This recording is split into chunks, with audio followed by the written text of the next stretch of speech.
जय श्री कृष्णा, जय श्री राधे। भगवान श्री कृष्ण के अति प्रिय सखा अर्जुन कहने लगे, हे मधुसूदन, मैं आपको कोटि कोटि नमस्कार करता हूँ। प्रभु, मैं आपसे प्रार्थना करता हूँ कि आप कृपा करके चैत्र मास के शुक्ल पक्ष की एकादशी का भी वर्णन कीजिए। इस एकादशी का क्या नाम है, पहले उसे किन किन लोगों ने किया और इसके करने से लोगों को क्या फल प्राप्त होता है। भगवान श्री कृष्ण बोले, हे पार्थ, एक समय यही प्रश्न राजा दिलीप ने गुरु वशिष्ठ से किया था। वही संवाद मैं तुम्हें सुनाता हूँ। राजा दिलीप ने गुरु वशिष्ठ जी से पूछा था, गुरुदेव, चैत्र मास के शुक्ल पक्ष की एकादशी का क्या नाम है, उसमें किस देवता की पूजा होती है तथा उसकी विधि क्या है, सो आप कृपा पूर्वक कहिए। तब महर्षि वशिष्ठ जी ने जो उन्हें बताया था वही बताता हूँ। महर्षि वशिष्ठ बोले, हे राजन, चैत्र मास के शुक्ल पक्ष की एकादशी का नाम कामदा है।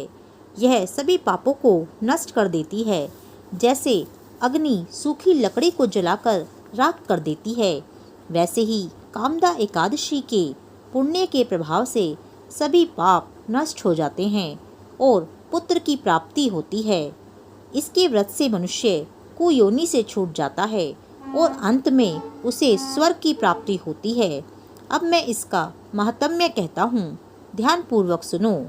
प्राचीन काल में भोगीपुर नामक एक नगर था, जिसमें पुंडरीक नाम का एक राजा राज्य करता था। राजा पुंडरीक अनेक ऐश्वर्यों से युक्त था। उसके राज्य में अनेक अप्सरा, गंधर्व, किन्नर आदि निवास करते थे।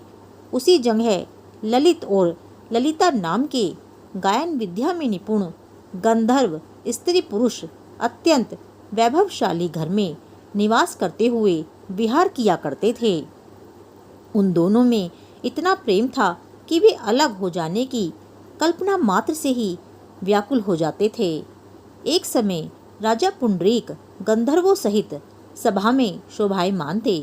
वहाँ अन्य गंधर्वों के साथ ललित भी गायन कर रहा था। उस समय उसकी प्रियतमा ललिता वहाँ उपस्थित नहीं थी। गाते गाते अचानक उसे ललिता का ख्याल आ गया, जिसके कारण वह अशुद्ध गाना गाने लगा। नागराज करकोटक ने राजा पुंडरीक से उसकी शिकायत की।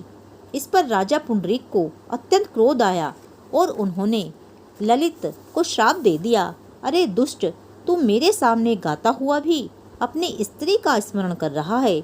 इससे तू नरभक्षी राक्षस बनकर अपने कर्म का फल भोग। राजा पुंडरीक के शाप से ललित गंधर्व उसी समय एक विकराल राक्षस हो गया। उसका मुख भयानक हो गया। उसके नेत्र सूर्य चंद्र के समान प्रदीप्त होने लगे। मुंह से अग्नि निकलने लगी। उसकी नाक पर्वत की कंदरा के समान विशाल हो गई और गर्दन पहाड़ के समान दिखाई देने लगी। उसकी भुजाएं 2-2 योजन लंबी हो गई। इस तरह उसका शरीर 8 योजन हो गया। इस प्रकार राक्षस हो जाने पर वह अनेक दुखों को भोगने लगा। जब ललिता को अपने प्रियतम ललित का ऐसा हाल मालूम हुआ तो वह बहुत दुखी हुई। वह अपने पति के उद्धार के लिए विचार करने लगी कि मैं कहाँ जाऊं और क्या करूं, कैसे अपने पति को इस नरक तुल्य कष्ट से छुटकारा दिलाऊं। वह राक्षस घोर वनों में रहते हुए अनेक प्रकार के पाप करने लगा। उसकी पत्नी ललिता भी उसके पीछे पीछे जाती और उसकी स्थिति देखकर विलाप करती रहती। एक दिन वह अपने पति के पीछे पीछे घूमते हुए विंध्याचल पर्वत पर चली गई। उस स्थान पर उसने श्रृंगी ऋषि का आश्रम देखा।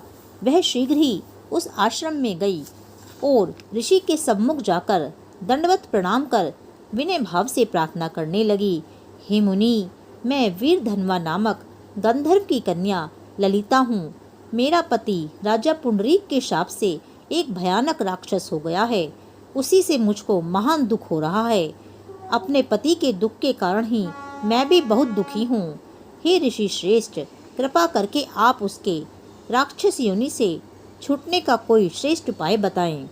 उसका सारा वृतांत सुनकर ऋषि श्रृंगी बोले, हे गंधर्व कन्या, चैत्र मास के शुक्ल पक्ष की एकादशी का नाम कामदा एकादशी है।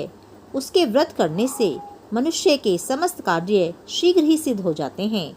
यदि तू उसके व्रत के पुण्य को अपने पति को देगी तो वह शीघ्र ही राक्षस योनि से छूट जाएगा और राजा का शाप शांत हो जाएगा। मुनि के ऐसे वचनों को सुनकर ललिता ने आनंद पूर्वक व्रत किया और द्वादशी के दिन ब्राह्मणों के सामने अपने व्रत का फल अपने पति को दे दिया और भगवान से प्रार्थना करने लगी, हे प्रभु, मैंने जो यह व्रत किया है उसका फल मेरे पति देव को मिले, जिससे उनकी राक्षस योनि शीघ्र ही छूट जाए।